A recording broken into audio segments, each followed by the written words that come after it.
আছেন তার মাথার উপরে, তার তার ঘাড়ের উপরে বিশাল বড় দুর্গন্ধওয়ালা ভুঁড়ি, উটের ভুঁড়ি কাফেরের গোষ্ঠীরা চাপিয়ে দিয়েছে। এই সংবাদ শুনে ফাতেমা রাদিয়াল্লাহু তাআলা দৌড়ে এসে ওই ভুঁড়ি সরায়ে রাসূল সাল্লাল্লাহু আলাইহি ওয়াসাল্লামকে সিজদা থেকে উঠতে তিনি সাহায্য করে। সুবহানাল্লাহ! কি নির্যাতন, কি অত্যাচার, কি নিষ্পেষণ যা নবীজির উপরে না করেছে কাফেররা, মুশরিকরা। নবীজি পথ দিয়ে চলতেছেন, ঠাট্টা বিদ্রুপ। কেন? কারণ রাসূল সাল্লাল্লাহু আলাইহি ওয়াসাল্লাম তিনি দ্বীনের কথা বলেন, হক কথা বলেন। হক কথা যত সমাজে বলা হবে, হক কথা যত স্পষ্ট ভাষায় বলা হবে, তত শত্রুতা তার উপরে কি তৈরি হবে, আক্রমণ তার উপরে হবে। আক্রমণ করে তাকে কি করা হবে? দুনিয়ার থেকে অনেক সময় বিদায় করে দেওয়ার চক্রান্ত করা হবে। এটা পূর্বেকার নবী রাসূলদের জীবনী থেকে আমরা জেনে এসেছি। কিন্তু আমাকে বলেন যে ধৈর্য কি আছে আমাদের? আমরা একটুতে হতাশ হয়ে যাই। যে কোনো কাজে, যে কোনো কর্মে যদি আমাদের একটু স্বার্থের বাইরে চলে যায়, যখন আমাদের স্বার্থ আঘাত আসে, তখন আমরা ধৈর্য হারা হয়ে যাই। ঠিক না ঠিক? বিপদে পড়লে, মুসিবতে পড়লে আমরা কয়জন আল্লাহর বান্দা আমরা নামাজ দাঁড়িয়ে যাই? কয়জন বান্দা সিজদায় গিয়ে আমরা আল্লাহর কাছে সাহায্য চাই? এটা কিন্তু বিরল।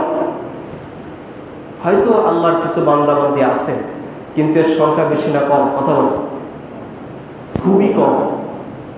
আমরা পাগল হয়ে যায়, পেরেশানি হয়ে যায়। আল্লাহ রাব্বুল আলামিন বলেন,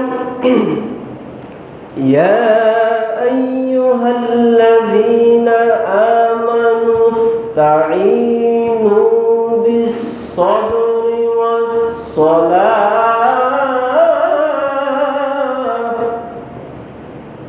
ইন্নাল্লাহা মা'আস-সাবিরিন।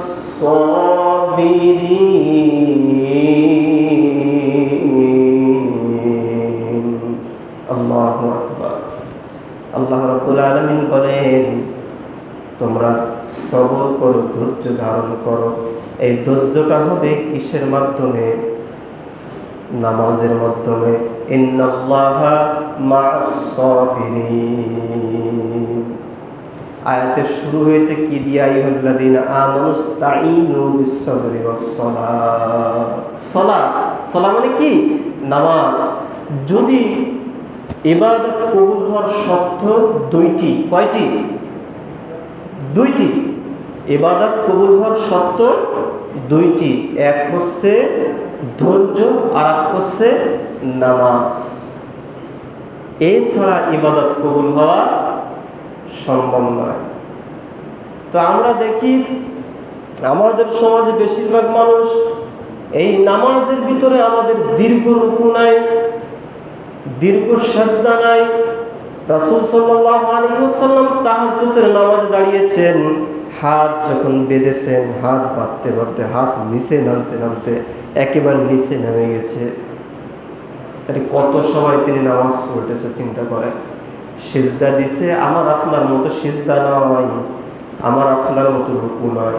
একটা সিজদা মানে এর ভিতরে আমাদের 4 রাকাত 6 রাকাত নামাজ শেষ হয়ে যায়। নবীজির একটা সিজদা, এর ভিতরে আমাদের 6 রাকাত 8 রাকাত শেষ।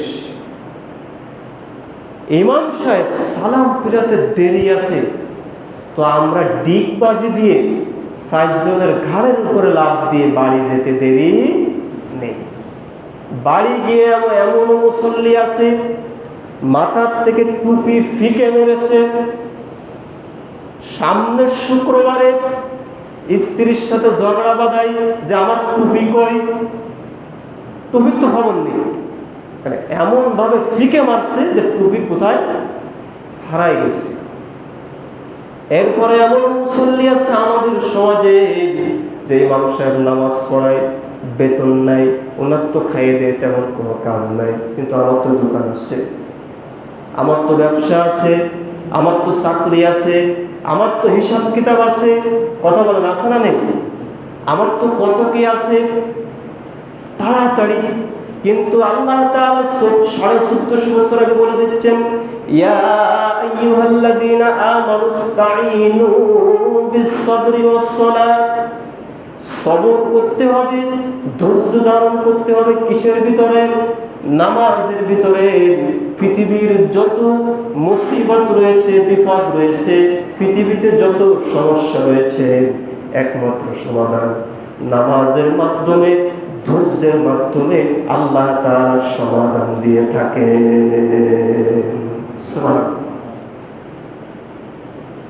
কিন্তু আমার ভাইরা অনেকে বলেন, যদি শুধু নামাজ পড়েই সময় দিতে, অন্য কাজ কখন করব? আল্লাহ তো সবটা করতে বলেছেন, কথা ঠিক। কিন্তু প্রিয় ভাইরা আমার, নামাজে আপনাকে অতিরিক্ত সময় দিতে হবে বিষয়টা এমন নয়, কিন্তু নামাজে ধৈর্য ধরতে হবে। ধৈর্য কি? ধৈর্য হারা হয়ে যায়, কিন্তু আমাদের সম্মুখে যদি আল্লাহর ফেরেশতা হাজির হয়ে যায়, আমাদের সামনে এসে হাজির হয়ে যদি বলে যে এখন এই মুহূর্তে তোমার রূহ কবজ করা হবে, এই রূহ কবজ করা থেকে কেউ বাধা দিল, আমি কারো বাধা মানব না। যে আমার সামনে আর হয়ে দাঁড়াবে, বাধা দিতে চাবে, আমি কারো কথা শুনবো না। আমি এসেছি আল্লাহর হুকুমে, এখন রূহ নেব, তোমাকে পৃথিবী থেকে বিদায় করে দেব, তোমাকে এখন তোমার রূহ নিয়ে যাব, কিছুক্ষণ করে তোমার ধর জমিনের উপরে থাকবে, এই ধর আবার মাটির ভিতরে দাফন করে দিয়ে হবে কিছুক্ষণ পরে। তাহলে জীবন জিন্দেগি মাতবাড়ি সব শেষ, ঠিক না ভাই? ঠিক, সব শেষ। কিন্তু আল্লাহ তাআলা বলছেন, কুল ইন্নাল মাউতাল্লাযী তাফিররুনা মিনহু ফাইন্নাহু মুলাকীকুম সুম্মা তুরাদ্দুনা ইলা আলিমিল গায়ব। আল্লাহু আকবার।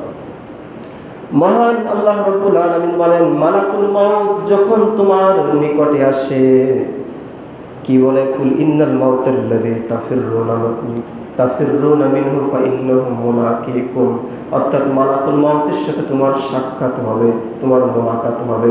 পৃথিবীর যে স্তরের মানুষ হোক না কেন, যত ধনী হোক, যত টাকাওয়ালা মানুষ হোক, যত ক্ষমতাধারী মানুষ হোক, নির্দিষ্ট একটি সময় আল্লাহর হুকুমে আল্লাহর ফেরেশতা, মৃত্যুর ফেরেশতা তার সামনে হাজির হয়ে যাবে। এই আয়াতের তাফসীরের ভিতরে ইবনে আব্বাস রাদিয়াল্লাহু তাআলা আনহু বলেন, যদি তোমরা শক্ত লোহার সিন্দুক তৈরি করো, যে সিন্দুকের কোনো ফাঁকা নাই, কোনো ছিদ্র নাই, এমন একটা মজবুত সিন্দুক তৈরি করো, ওর ভিতরে তোমরা লুকাও, তোমরা আত্মগোপনে থাকো, কিন্তু নির্দিষ্ট সময়ে আল্লাহর হুকুমে তোমার ওই গোপন জায়গায় আল্লাহর ফেরেশতা মালাকুল মাউত হাজির হয়ে যাবে। যাবে কিনা কথা বলেন? যাবে, মালাকুল মাউত যাবে। এটা তার কাজ, এটা তার দায়িত্ব। দায়িত্ব কি জিনিস? এটা আমরা 100-তে 100 ফেরেশতাদের জীবনী থেকে, ইতিহাস থেকে শিখতে পারি। দায়িত্ব কি জিনিস? এটা নবী রাসূলদের জীবনী থেকে আমরা শিখতে পারি। দায়িত্ব কি জিনিস? এটা সাহাবীদের জীবনী থেকে আমরা শিখতে পারি। কেন? তাদেরকে সৃষ্টি করা হয়েছে আল্লাহর হুকুম কি করার জন্য? পালন করার জন্য, আল্লাহর হুকুম মান্য করার জন্য। ফেরেশতাদের কোনো বাকশক্তি নেই, আছে? কথা বলেন, বাকশক্তি নেই। কিন্তু আপনার আমার মানুষের জিনের বাকশক্তি আছে না নেই? চাইলে আমরা আল্লাহর ইবাদত করতে পারি, না চাইলে নাও করতে পারি।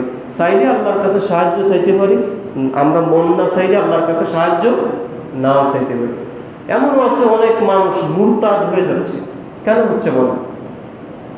বাকশক্তি থাকার কারণে, নিজের বুঝের ভিতরে ঘাটতি থাকার কারণে, তার জ্ঞানের ভিতরে ত্রুটি থাকার কারণে